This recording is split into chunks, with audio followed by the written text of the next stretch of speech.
నమస్కారం VTV Bharat news కి స్వాగతం. హెడ్లైన్ చూద్దాం. 2 రోజుల పాటు కేరళలో సీఎం రేవంత్ రెడ్డి పర్యటన. కేసీఆర్ కు నోటీసులు, రేపట్లోగా వివరణ ఇవ్వాలన్న ఈసీ.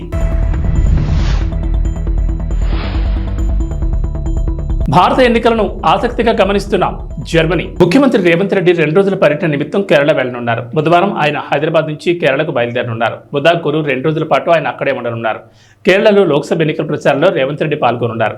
అనంతరం 18వ తేదీ సాయంత్రం తిరిగి హైదరాబాద్కు రానున్నారు. ఈ నెల 19వ తేదీన మహబూబ్ నగర్, మహబూబాబాద్ సభల్లో పాల్గొంటారు. అసెంబ్లీ ఎన్నికల్లో రేవంత్ చరిష్మా చూసిన అధిష్టానానికి ఆ తర్వాత వచ్చిన ఫలితాలతో ఆయన స్టామినాపై నమ్మకం ఏర్పడింది. ఈ నేపథ్యంలో లోక్సభ ఎన్నికల్లోనూ రేవంత్ చరిష్మాను వినియోగించుకోవాలని భావించింది. ఈ నేపథ్యంలోనే పలు రాష్ట్రాల్లో పార్లమెంట్ ఎన్నికల ప్రచారానికి ఆయన్ని పంపాలని నిర్ణయించింది. ఇప్పటికే ఆంధ్రప్రదేశ్లో రేవంత్ సభ నిర్వహించిన విషయం తెలిసింది. ఇక ఇప్పుడు తాజాగా కేరళకు వెళ్లనున్నారు. ఆ తర్వాత మహారాష్ట్ర, కర్ణాటక, మరోసారి ఆంధ్రప్రదేశ్లోనూ రేవంత్ ఎన్నికల ప్రచారంలో పాల్గొనే అవకాశం ఉన్నట్లు కాంగ్రెస్ పార్టీ వర్గాలు తెలిపాయి.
ఏపీ ముఖ్యమంత్రి వైఎస్ జగన్మోహన్ రెడ్డి బస్సు యాత్రకు ఇవాళ బ్రేక్ పడింది. ప్రస్తుతం పశ్చిమ గోదావరి జిల్లాలో మేమంతా సిద్ధం బస్సు యాత్ర కొనసాగుతోంది. నేడు మేమంతా సిద్ధం బస్సు యాత్రకు విరామం ప్రకటించారు. శ్రీరామనవమి సందర్భంగా ముఖ్యమంత్రి జగన్ యాత్రకు విరామం ఇచ్చారు. దీంతో తణుకు, తేతల్లో రాత్రి బస చేశారు సీఎం జగన్. తిరిగి రేపు ఉదయం తేతల నుంచి బస్సు యాత్ర ప్రారంభం కానుంది.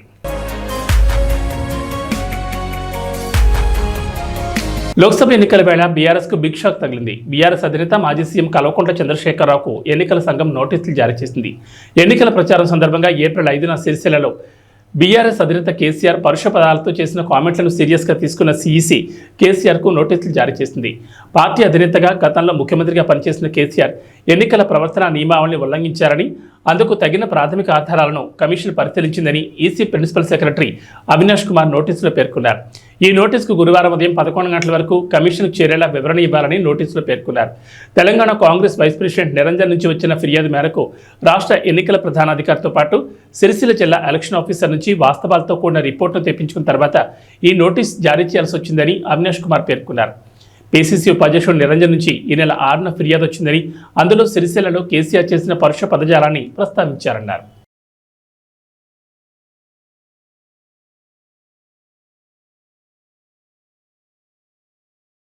సార్వత్రిక ఎన్నికల వేళ ఛత్తీస్గఢ్లో జరిగిన భారీ ఎన్కౌంటర్లో 29 మంది మావోయిస్టులు మృతి చెందారు. కాంకేర్లోని చోటే బైథియా పిఎస్ పరిధి కల్పర్ అడవిలో జరిగిన ఎదురు కాల్పుల్లో బీఎస్ఎఫ్ ఇన్స్పెక్టర్, 2 జవాన్లకు గాయాలయ్యాయి. ఘటనా స్థలంలో AK-47, 3 ఇన్సాస్ రైఫిల్స్ సహా మొత్తం 10కి పైగా అధునాతన తుపాకులను స్వాధీనం చేసుకున్నారు. సరిహద్దు భద్రతా దళం, డిస్ట్రిక్ట్ రిజర్వ్ గార్డ్ బృందాలు మంగళవారం సంయుక్త సెర్చ్ ఆపరేషన్ నిర్వహిస్తుండగా ఈ ఎన్కౌంటర్ జరిగిందని జిల్లా ఎస్పీ ఇంద్ర కళ్యాణ్ తెలిపారు. ఈ అడవిలో ఇంకా సెర్చ్ ఆపరేషన్ కొనసాగుతుందని చెప్పారు. మావోయిస్టుల ఎదురుకాల్పుల్లో గాయపడిన పోలీసులు, బీఎస్ఎఫ్ సిబ్బందిని ఆసుపత్రులకు తరలించేందుకు అదనపు బలగాలను కల్పర్ అడవులకు పంపించామని వెల్లడించారు. చనిపోయిన మావోయిస్టులో అగ్రనేత శంకర్రావు కూడా ఉన్నారని తెలుస్తోంది. ఆయన తలపై 25 లక్షల రివార్డు ఉందని పోలీసు వర్గాలు చెబుతున్నాయి. చనిపోయిన మావోయిస్టుల సంఖ్య మరింత పెరిగే అవకాశం ఉందని అధికారులు అంటున్నారు. భారత సార్వత్రిక ఎన్నికలను తాము ఆసక్తిగా గమనిస్తున్నట్లు జర్మనీ తెలిపింది. ప్రపంచంలోని ఈ అతిపెద్ద ప్రజాస్వామ్య పండుగ ప్రక్రియను గౌరవిస్తున్నట్లు పేర్కొంది. ఢిల్లీలో ప్రైవేట్ విశ్వవిద్యాలయం నిర్వహించిన కార్యక్రమంలో మన దేశంలో జర్మనీ రాయబారి ఫిలిప్ అకెర్మాన్ మాట్లాడారు. లోక్సభ ఎన్నికల్లో ఏ పార్టీ గెలిచినా అంతర్జాతీయ వేదికపై భారత్ ప్రభావం మరింత పెరుగుతుందని పేర్కొన్నారు. యునైటెడ్ అరబ్ ఎమిరేట్స్ సహా గల్ఫ్ దేశాలను భారీ వర్షాలు వణికిస్తున్నాయి.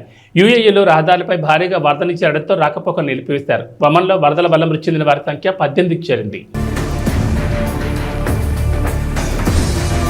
ఐపీఎల్ 17 సీజన్లో భాగంగా కోల్కతాలో జరిగిన ఉత్కంఠ పోరులో రాజస్థాన్ విజయం సాధించింది. తొలుత బ్యాటింగ్ చేసిన కోల్కతా నారాయణ్ శతకంతో చెలరేగడంతో 223 పరుగుల భారీ స్కోర్ చేసింది. అనంతరం లక్ష్య ఛేదనకు దిగిన రాజస్థాన్ 20 ఓవర్లలో 8 వికెట్లు కోల్పోయి విజయం సాధించింది. జోస్ బట్లర్ శతకం చేసి తన జట్టును గెలిపించాడు. పాలకులు తమ కుటుంబం కంటే ప్రజల ఆనందమే ముఖ్యమని భావించాలని రామకథ చెబుతోందని టీడీపీ అధినేత చంద్రబాబు అన్నారు. శ్రీరామనవమి సందర్భంగా ట్విట్టర్ వేదికగా ఆయన శుభాకాంక్షలు తెలిపారు. త్రేతాయుగం నాటి రామరాజ్యం గురించి ఇప్పటికీ మాట్లాడుకుంటున్నామంటే ప్రజల మనోభావాలకు అనుగుణంగా సాగిన శ్రీరాముడి పాలనే కారణమన్నారు. అలాంటి పాలనలోనే ఊరు పచ్చగా ఉంటుందని, సమాజంలో శాంతి వెల్లివిరుస్తుందని తెలిపారు. మరికొద్ది రోజుల్లో ఆంధ్రప్రదేశ్ ప్రజలకు సుభిక్షమైన సుఖశాంతులతో కూడిన రామరాజ్యం లాంటి పాలన రావాలని కోరుకుంటున్నట్లు చంద్రబాబు పేర్కొన్నారు. టీడీపీ జాతీయ ప్రధాన కార్యదర్శి నారా లోకేష్ ఎక్స్ వేదికగా శ్రీరామనవమి శుభాకాంక్షలు తెలిపారు. ధర్మపాలనకు పెట్టింది పేరైన శ్రీరామచంద్రమూర్తి కరుణా కటాక్షాలు ప్రజలపై ఉండాలని కోరుకుంటున్నట్లు చెప్పారు. సీతారాముల దయ అందరి కుటుంబాలపై ప్రసరించి సుఖ సంతోషాలు ఆయురారోగ్యాలు కలగాలని ఆకాంక్షిస్తున్నట్లు పేర్కొన్నారు.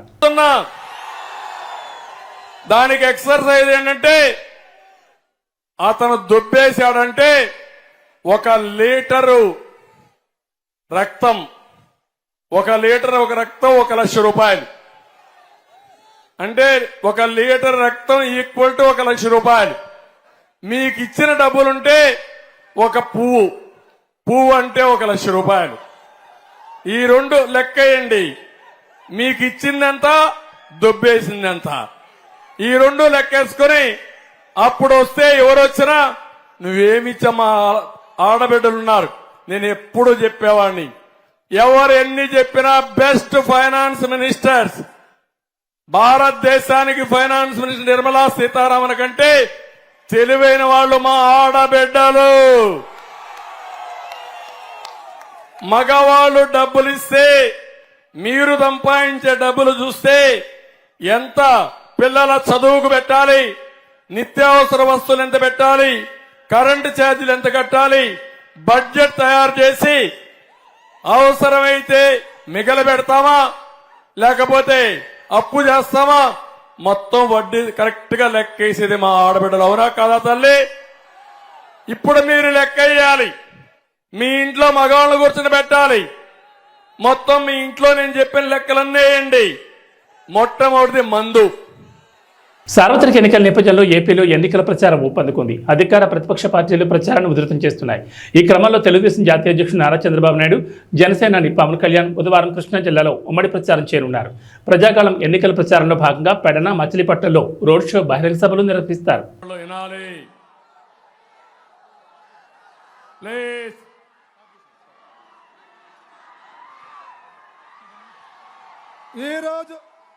ఈరోజు ఆంధ్రప్రదేశ్ రాష్ట్రాన్ని ఈ దుర్మార్గుడైన జగన్మోహన్ రెడ్డి నుంచి రక్షించడానికి అమలాపురం శ్రీరామనవమి పర్వదినాన అయోధ్యలో అద్భుత దృశ్యం ఆవిష్కృతమైంది. రామాలయం గర్భగుడిలో ఉన్న బాలరాముడు నుదుటిని సూర్యకిరణాలు ముద్దాడాయి.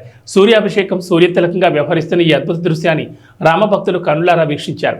రామ మందిరం 3వ అంతస్తు నుంచి ఏర్పాటు చేసిన కటకాలు, అద్దాలు, గేర్ బాక్సులు, గొట్టాల ద్వారా సూర్యకిరణాలు బాలరాముడు నుదుటిని తాకాయి.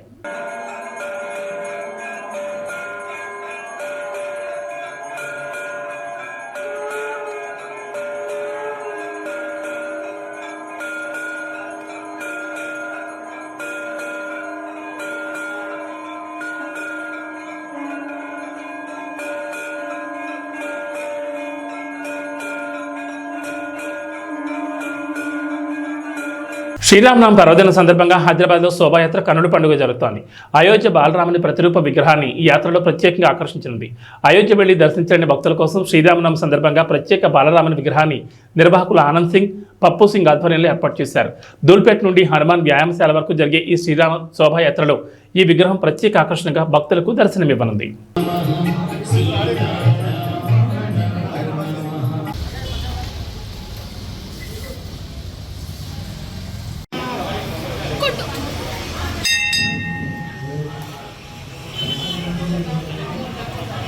కాబట్టి ఇక్కడ దాకా రావాలి. వస్తుందా?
కర్నూలు జిల్లా ఆదోని నియోజకవర్గంలోని ఎమ్మెల్యే సాయి ప్రసాద్ రెడ్డి కూటమి అభ్యర్థి పార్థసారథిపై వ్యక్తిగత విమర్శలు చేశారు.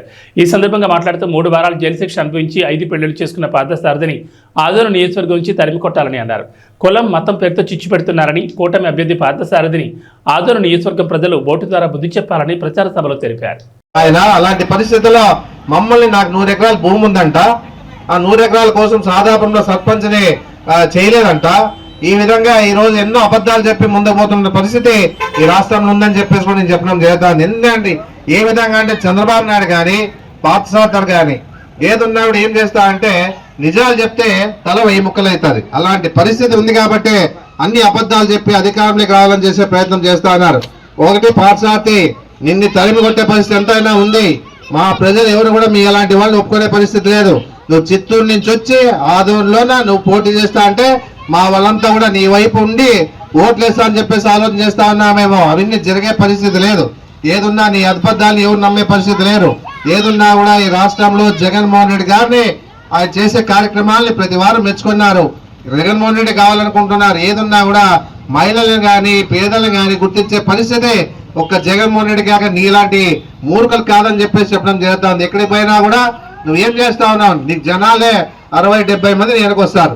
అక్కడ ఊర్లో ఎవరు లేకపోయినా కూడా నీవు మీటింగ్లు చెప్పి వస్తా ఉన్నావు. నీ పరిస్థితి ఏమో నీకు అర్థమైపోయి ఉంటుంది. లోకల్లో పుట్టినాను, ఇక్కడే పెరిగినాను, ఇక్కడే రాజకీయం చేస్తా ఉన్నా. నేనంతా కూడా నీలాంటి దుర్మార్గ మాటలు మాట్లాడే పరిస్థితి లేదు. ఏదున్నా కూడా ధైర్యంగా పోతాం. ఈసారి 3 సార్లు గెలిపించినారంటే మా మీద ఒక నమ్మకం, ఏదున్నా కూడా చేస్తాడో నమ్మకం, అందుబాటులో ఉంటున్న నమ్మకం, ఏదున్నా కూడా పలకరిస్తాడో నమ్మకం అందరు కూడా ఉంది. కాబట్టి చెప్తా ఉన్నా, నీ కూడా నీలాంటి నీ అవినీతి పనులను నమ్మే పరిస్థితి లేదు, నీలాంటి నీతులు నమ్మే పరిస్థితి లేదు. గుర్తుపెట్టుకో అని చెప్పేసి నేను చెప్పడం జరుగుతా ఉంది. ఏదున్నా కూడా ఈ రోజు ఉండే పరిస్థితుల్లో రాష్ట్రానికి జగన్మోహన్ రెడ్డి అవసరము, మా నియోజకవర్గం నేను అవసరం అని చెప్పేసి చెప్పడం జరుగుతా ఉంది. ఖచ్చితంగా 4వ ఎమ్మెల్యేగా మా జెండా ఎగురుతా అని చెప్పేసి కూడా నేను గట్టిగా చెప్పగలుగుతా ఉన్నాను.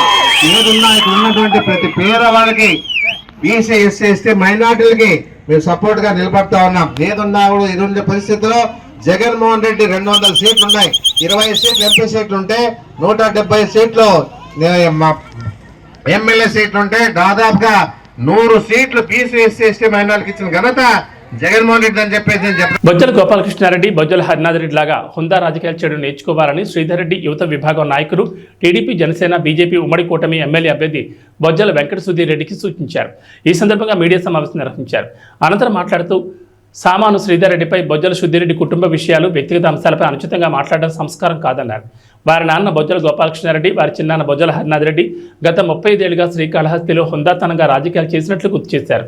మరి వారి వారసుడిగా రాజకీయాలకు అడుగుపెట్టిన మీరు సామాను శ్రీధర్ రెడ్డి వ్యక్తిగత విషయాల్లో జోక్యం చేసుకుని రాజకీయాలకు వాడుకోవడం సాహిత్యం కాదని సూచించారు. ఈ కార్యక్రమంలో పలువురు పాల్గొన్నారు. హుందా రాజకీయం చేశారు. మీరు ఇంతవరకు ఒక్కసారి కూడా ఎమ్మెల్యే కాకముందరే ఈ మారి ఎవరిని పడితే వాళ్ళు వ్యక్తిగతంగా నేను కలుపుకోబోతూ అంటున్నారే కానీ మీరు ఈ మారి ప్రతి ఒక్కరి వ్యక్తిగత విషయాల గురించి కూడా మాట్లాడుతూ వ్యక్తిగత విషయాలు ఎత్తుకుంటూ పోతే ఎవరి ఇంట్లోనే వ్యక్తిగత విషయాలు చాలా ఉంటాయి. ఇంకోటి, మీరు ఇప్పుడు 6-7 సార్లు శ్రీధర్ రెడ్డి గారు ఈ మారి ఎన్నోసార్లు కష్టపడ్డాడు, శ్రీధర్ రెడ్డి ఇబ్బంది లేదు, ఈరోజు ఎమ్మెల్యే గారిని గెలిపించారు, అది ఇది అంటూనే మళ్ళీ ఈ రోజు వాళ్ళిద్దరూ ఒకటే అని అంటున్నారు. వాళ్ళిద్దరి మధ్యలో ఆల్రెడీ ఎటువంటి కుటుంబ సంబంధాలు కానీ ఎటువంటివి లేవు. అది మేము స్పష్టంగా ఎస్ఆర్ యూత్ తరఫున మేము కంపల్సరీ మేము చెప్తున్నాం. ఆయన ఎమ్మెల్యే అభ్యర్థి, మీరు ఎమ్మెల్యే అభ్యర్థి, మీరిద్దరు ఏదన్నా ఉంటే పార్టీ తరఫున కానీ మీరు కానీ మాట్లాడండి. శ్రీధర్ రెడ్డి అనే వ్యక్తి ఏ పార్టీకి సంబంధించిన వ్యక్తి కాదు. శ్రీధర్ రెడ్డి ఒక ఇండిపెండెంట్ అభ్యర్థి, అది ఒకటి ప్రతి ఒక్కరు గుర్తించుకోవాలి. ఎంతసేపటికి వీళ్ళిద్దరి మధ్యలో సయ్యద్దు కుదిరించింది మీరేనా? అలాంటప్పుడు మీరు ఎలా ఇది మాట్లాడగలుగుతారు? మాటికి మీరే ఎన్నోసార్లు ప్రెస్ మీట్లో చాలాసార్లు 6-7 సార్లు మాట్లాడినా కూడా మేము ఏ రోజు కూడా దాని గురించి ఖండించలేదు, మా అన్న కూడా ఖండించలేదు. ఇంకోసారి ఏదైనా మాట్లాడేప్పుడు 1కి 4-5 సార్లు మీరు ఆలోచించుకుని మాట్లాడాలి. ఎమ్మెల్యే కుటుంబానికి కానీ మా అన్నకు కానీ ఎటువంటి సంబంధం లేదు. ఆ కుటుంబంతో మా అన్న కుటుంబంతో ఎటువంటి సంబంధాలు అయితే లేవు. ఇదైతే మేము ఖచ్చితంగా చెప్తున్నాం. ఇంకోసారి ఇలాంటి విషయాలు కానీ పునరావృతం అయ్యి శ్రీధరన్ గారి నుంచి మొన్న మాట్లాడిన దానికే ఇది చాలా దూరం మీకు చాలా మైనస్ అయింది. మీరు రాజకీయం చేయాలనుకున్నప్పుడు ప్రజల సమస్యలు, స్థానిక సమస్యల గురించి ఏ రోజైనా మీరు మాట్లాడారా? వాటి గురించి మాట్లాడండి. అంతేగాని ఒక్కొక్కరు వ్యక్తిగత విషయాల గురించి అయితే దయచేసి ఇంకెప్పుడు మాట్లాడకూడదు. ఎందుకంటే గోపాలన్న చనిపోయినప్పుడు కానీ, హరణ చనిపోయినప్పుడు కానీ శ్రీధర్ రెడ్డి గారు ఆ రోజు ఉండి మొత్తం దగ్గర ఉండి ఆడుండి చేసి వచ్చారు. మీ నాన్నన్న, మీ హరణ కూడా చాలా గౌరవం మా అన్నకి. అలాంటిది వాళ్ళని మాట్లాడడం మీరు ఎంతవరకు కరెక్ట్ అనేది మీరే అడుకోండి. మీ చుట్టూ ఉండేవాళ్ళు ఏదో సలహాలు అవన్నీ ఇచ్చేసి మీరు దాని పబ్లిక్ మీటింగ్లో వ్యక్తిగత విషయాల గురించి ఏ రోజు కూడా గోపాలన్న గురించి ఏ రోజు మాట్లాడింది లేదు. ఇదొక్కటి మీరు గుర్తుపెట్టుకొని, ఎస్ఎస్ఆర్ యూత్ అంటే మీరు ఏదో అనుకుంటున్నారు. ఆయన ఏ పార్టీకి సంబంధించిన వ్యక్తి కాదు. దయచేసి ఆయన గెలికారంటే చాలా పర్యవసానం మీరు అనుభవించాల్సి వస్తుంది. ఇది మటుకు ఖచ్చితంగా ఎస్ఆర్ యూత్ తరఫున మేము మీకు చెప్తున్నాం. ఇంకోసారి మీకు నేను గుర్తున్నానో లేదో, నా పేరు హరీష్ రెడ్డి అంటానండి 108. అప్పుడు నేను 108 నేను డ్రైవింగ్ చేసేప్పుడు కోవిడ్ అప్పుడు మీకు నేను కాల్ చేశాను. సార్, ఈ మారి ప్రజలు అందరూ ఇబ్బంది పడుతున్నారు, మీరు వచ్చి ఏమైనా సాయం చేస్తే అని. ఇప్పుడు కూడా ఇంత దూరం వచ్చింది కాబట్టి ఈ రోజు చెప్తున్నాను, ఏ రోజు చెప్పలేదు. సాయం చేయండి అంటే నన్ను వచ్చి చచ్చిపోమంటావా, ఇంట్లోంచి రమ్మంటావు, 108 పనిచేస్తున్నావా అని మీరు అడిగారు. మీరు గుర్తుందో లేదో. అలాంటి మీరు మా అన్న గురించి మాట్లాడుతున్నారు. గత 5 ఏళ్లుగా కానీ ఎప్పటి నుంచో కూడా మీ వెనకాల గోపాలన్న పేరు చెప్పుకుంటారు, వాళ్ళకు పేర్లు చెప్పుకుంటారు. కానీ శ్రీధర్ రెడ్డి అనేవాడు ఒక్కడే నిలబడ్డాడు, వెనకాల బ్యాక్గ్రౌండ్ లేకుండా ఒక్కడే నిలబడున్నాడు. అదొక్కటి మీరు ఖచ్చితంగా గుర్తుపెట్టుకోండి.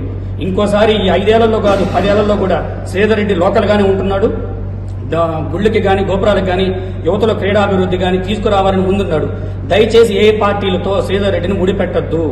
గత గడిచిపోయిన కాలాలు మాకొద్దు. గత 4.5 సంవత్సరంగా ఏ పార్టీకి సంబంధం లేకుండా ఆయన పని ఏందో ఆయన చూసుకుంటున్నాడు. మీరు ఏదైనా మాట్లాడుకోవాలంటే అవతల పార్టీ అభ్యర్థి ఉన్నారు, ఆయన మాట్లాడుకోండి, అభ్యర్థి మీరు మాట్లాడుకోండి.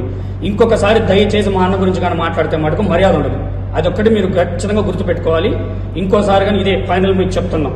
మీరు ఇంకా దీని తర్వాత కూడా ఇంకా మీరు రిపీట్ చేసి శ్రీధరన్ గురించి మాట్లాడడం జరిగితే మటుకు మీరు దీని మూల్యం అయితే ఖచ్చితంగా మీరు సమర్పించుకోవాల్సి వస్తుంది. ప్రజలకు కావాల్సిన సమస్యల గురించి మాట్లాడండి. ప్రజలకి ఏం లోకల్లో ఉండేటి మీ పథకాలతో పాటు లోకల్లో సమస్యలు చాలా సమస్యలు ఉన్నాయి. దాని గురించి మాట్లాడి ప్రజలకు అందాల్సింది చూడండి. వ్యక్తిగత విషయాల గురించి వద్దు. మీ ఇంట్లో కూడా వ్యక్తిగత విషయాలు చాలా ఉంటాయి. ఎప్పుడు ఈసారి కానీ మాట్లాడారంటే మీ వ్యక్తిగత విషయాలు కూడా మేము బయట పెట్టాల్సి వస్తుంది. ఇవి లేకుండా మీరు హుందాతనంగా రాజకీయం చేయండి. మీ నాన్నగారు వాళ్ళు ఎట్లా చేశారు హుందాతనంగా అదే రాజకీయం మీరు చేయండి. ఆ రోజు టీడీపీ గవర్నమెంట్లో కూడా మా అన్న మీద 2 అటెంప్ట్ మర్డర్ కేసులు కూడా జరిగినాయి. అవి మీ దృష్టికి కూడా తెలుసు. కానీ అవి కూడా మనసులో ఏది పెట్టుకోకుండా గోపాలన్న రాజకీయంలో ఎన్ని సర్వసహజారమే అనుకొని మా అన్న వాళ్ళు చనిపోయినప్పుడు కానీ అన్నదన్న ఉన్నప్పుడు కానీ మాకు ఆ కుటుంబంతో మా అన్నకి ఎంతో సంబంధం ఉంది. దయచేసి ఆ కుటుంబానికి సంబంధాన్ని మీరు ఇలాంటి అనుచిత వ్యాఖ్యలు చేసి కుటుంబం వ్యక్తిగత విషయాలు మాట్లాడి ఇలాంటి ఇంకోసారి మాట్లాడితే మటుకు మర్యాద ఉంది. ఇంతసేపటికి మీరు కూడా చాలా ప్రెస్ మీట్లో మీరు చాలా మీరు అండవ జరిగింది. ఆయన కబ్జాలు గురవుతున్నారు, కబ్జాలు గురి చేస్తున్నారని. మీకు ఎక్కడైనా ఒక ప్రూఫ్ ఉందా? ఒక ప్రూఫ్ ఇంతవరకు మీరు ఎవరైనా చూపించగలిగారా ఆయన కబ్జాలు చేస్తున్నారు? ఏదైనా ఒక్క ప్రూఫ్ చూపించండి.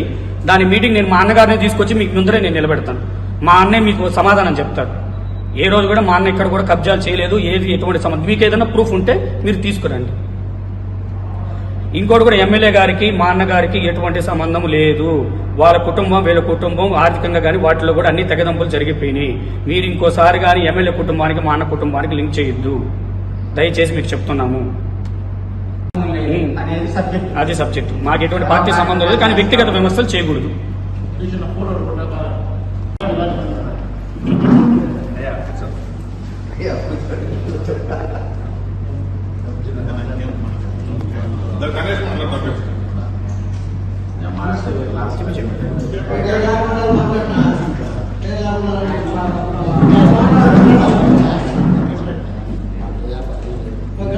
మత్తు పదార్థాలకు యువతను బానిసలుగా చేస్తున్న సైకో జగన్ అని పట్టాభిరామ్ అన్నారు.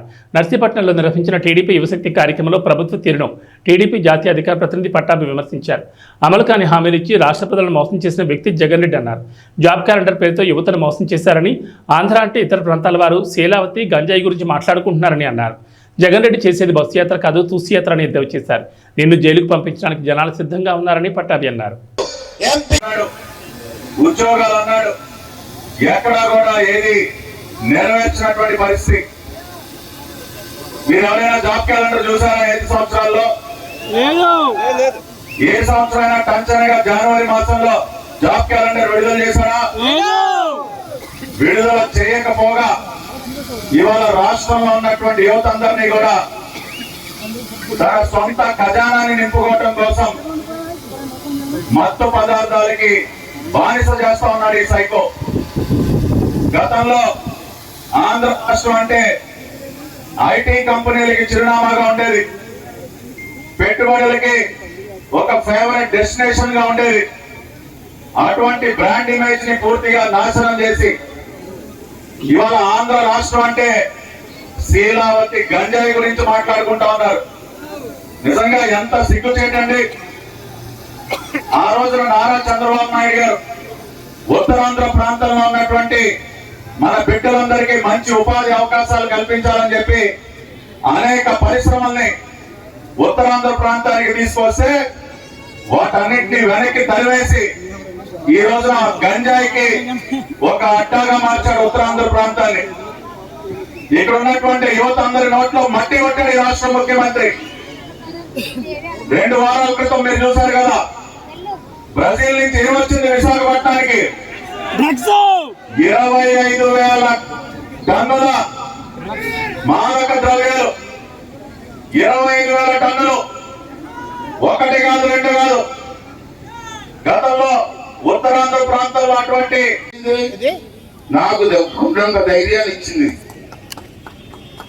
మళ్ళీ నేను ఆలోచన చేశాను, మహిళతో పెట్టాం, ఓన్లీ కుర్రవాళ్ళతో యూత్ తో మీటింగ్ ఏర్పడితే ఎలా ఉంటుందని చెప్పి ఆలోచన చేశాను.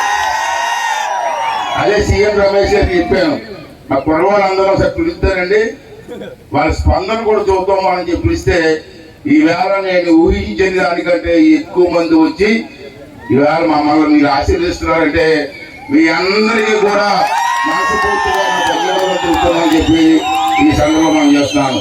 సోదరులారా, మీ అందరికీ తెలిసి మీరు అందరూ బాగా చదువుకున్న వ్యక్తులే.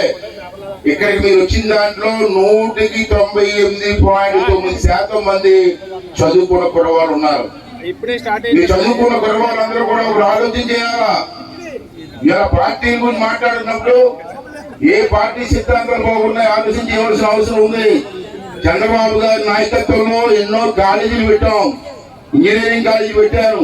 నేను టెక్నికల్ ఎడ్యుకేషన్ మినిస్టర్ గా ఉన్నప్పుడు నర్సీపట్నంలో పాలిటెక్నికల్ కాలేజీ వచ్చిందంటే దానికి కారణం తెలుగుదేశం పార్టీ అని చెప్పి ఈ సందర్భంలో మనం చేస్తున్నాను. నాకు అత్యంత ఆప్తులు, నన్ను తన సొంత బిడ్డలాగా, ఒక కుటుంబ సభ్యుడిగా, నేను ఏ కష్టంలో ఉన్నా సరే నాకు అన్ని రకాలుగా నా వెన్నంటే ఉండి నాకు ధైర్యం చెప్పేటటువంటి వ్యక్తి, నా తండ్రికి సమానులైనటువంటి చింతకాయల అయ్యన్న పాత్రుడి గారి ఆహ్వానం మేరకు ఈ రోజున నర్సీపట్నంలో ఎంత ఘనంగా జరుగుతున్నటువంటి యువశక్తి భారీ బహిరంగ సభకు రావటం నిజంగా కూడా చాలా అదృష్టంగా భావిస్తా ఉన్నాను. మాట మీద ఉంది. ఇవాళ మీకు తెలుసు, రాష్ట్రంలో భారతదేశంలో నిరుద్యోగం ఎక్కువ ఉన్న రాష్ట్రాల్లో 24% నిరుద్యోగులు ఉన్న దేశంలోనే ఏపీ ప్రథమ స్థానం ఉంది. ఉద్యోగాలు కాదు, ఉద్యోగాలు లేకుండా ఉన్న కుర్రవాళ్ళకి ఎక్కువ శాతం ఉన్న రాష్ట్రంలో మన రాష్ట్రం ప్రథమ స్థానంలో ఉందామంటే ఈ పరిపాలన ఏ విధంగా ఉందో ఒక్కసారి జగన్ రెడ్డిలు ఆలోచించవలసినటువంటి అవసరం అని చెప్పి ఈ సందర్భంలో మనం చేస్తున్నాం. అలాగే 4.5 ఏళ్ళలో రాష్ట్రంలో యువత ఉద్యోగాలు లేక పొరుగు రాష్ట్రాలు వలసపోతున్నారు. ఇవాళ చాలా బాధాకర విషయం. ఇలా మంచి జిల్లాలు తిరిగాను, డిగ్రీ చదువుకున్న కుర్రవాళ్ళు కూలి పనికి వెళ్తున్నారండి. ఉద్యోగాలు లేక కూలి పనికి, డిగ్రీ చదువుకున్న కుర్రవాళ్ళు, పాలిటెక్నిక్ చదువుకున్న కుర్రవాళ్ళు కూలి పనికి వెళ్తారంటే ఈ రాష్ట్రంలో పరిపాలన ఎలాగుందో ఒకసారి మీరు అంతా కూడా అర్థం చేసుకోవాలి. ఏవీ బులెటిన్ విశేషాలు. నమస్కారం.